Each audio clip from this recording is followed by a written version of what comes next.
This presentation is called Promoting Active Lessons and Independent Work Through Flipped Learning. My name is Diana Carolina Duran Bautista, and this presentation focuses on socializing the implementation of the CPS, which is Class Preparation Session, as a flipped learning strategy, as a way to promote active learning and independent work in an English as a Foreign Language university program. A second language cultivates your mind, fulfills your soul, and develops your knowledge, competence, tolerance, understanding, and patience. Much of the information available in the world is in English, which makes learning this language a necessity. Besides, it is well known that communication is a 21st century skill, more valuable if it is in more than one language. Being aware of this importance, the educational community in Colombia promotes second language acquisition and high-level pedagogy in schools and university programs. Now, let's start by answering what flipped learning is.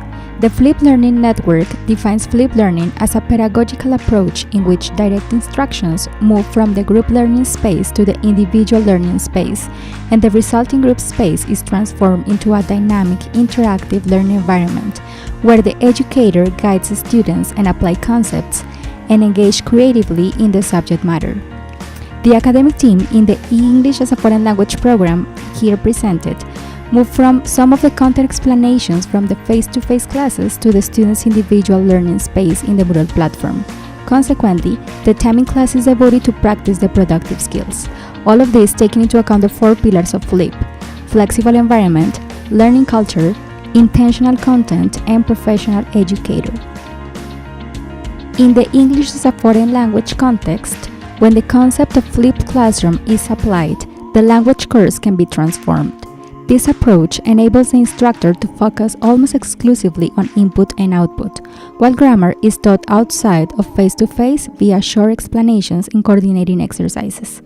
Although students must remain in the same chapter, they're able to review and repeat content as often as they wish at their own pace. Also, a case study on a flipped classroom in an English as a Foreign Language content course found out that through the implementation of this strategy, a group of 12 college students perceived the implementation as positive. They reported a more active participation in class and became more responsible before, during, and after the lesson. Another case is in an English language arts course in the United States. After a year of implementation, the percentage of students failing fell from 52% to 19%. Besides, parents were more engaged in their children's education. The cases where the learners struggled to understand, parents could watch the video and be active guides in the mastery of the content. Experts also recommend to see flipped learning as a pedagogical approach rather than a mere technology implementation. They also recommend to include other languages skills, not only grammar, besides cultural factors that also merit attention in this approach. The context of this study is the Department of Foreign Languages and Cultures from Universidad de La Sabana, which is the area in charge of offering foreign languages courses to the university community.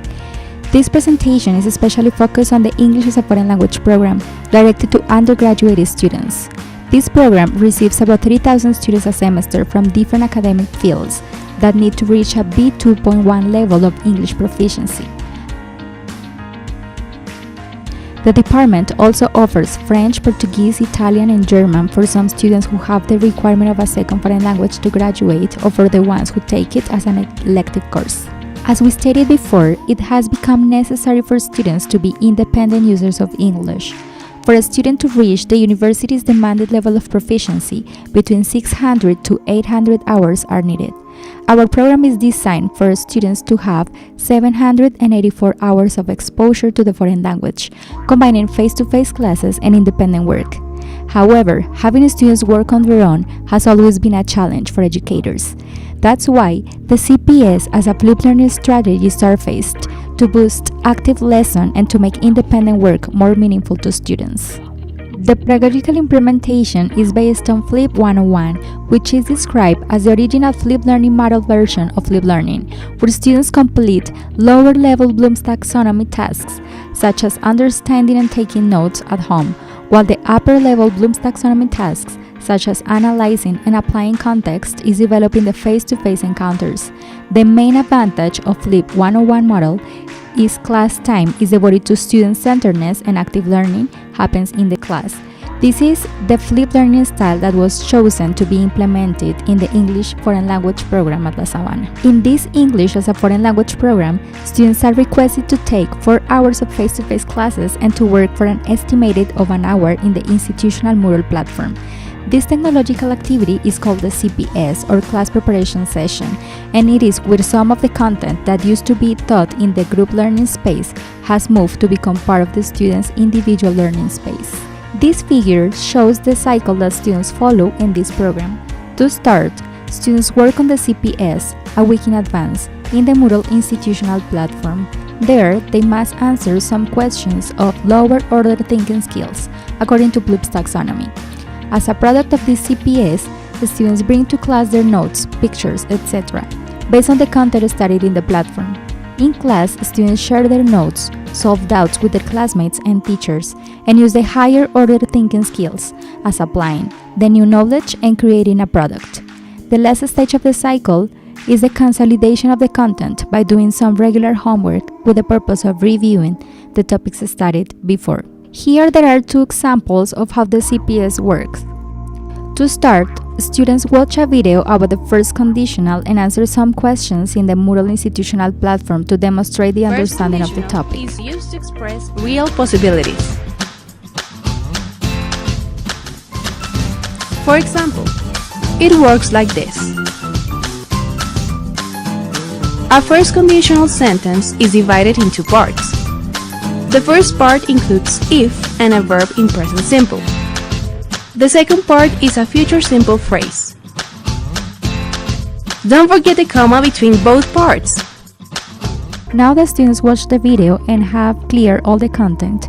In class, students socialize the use and the structure of the first conditional and provide some examples. Then, they must follow the regular steps of a language class, guided practice, free practice, etc. In this way, they're going to practice grammar and speaking. For the writing component, students watch a video about the comparison and contrast composition. They must identify the parts of a given composition and tick only the correct topic sentences from a list given in Moodle. Paragraph writing task that looks at similarities and differences of 2 different objects. As we can see in the diagram, there's one object, then object 2, similarities, and differences. Now, in class, students share their notes, solve doubts, and write the outline for a comparison and contrast composition, and then the writing process starts. After almost 3 years of implementation, the program has some preliminary results. To start, the academic team has created about 600 institutional-made resources, such as more than 60 videos, 350 Moodle questionnaires, and 200 workshops in Word and PDF files. In addition, students have shared encouraging comments in the service applied so far. As a quantitative results, 100% of students affirmed to work on the CPS on a weekly basis. Likewise, when analyzing the data from previous strategies against the CPS, preliminary results show that the students' independent work improved by 33% under the same conditions of evaluation. Moreover, teachers and coordinators state that they have observed positive changes in their classes, are having more time to practice their productive skills, and students becoming more autonomous.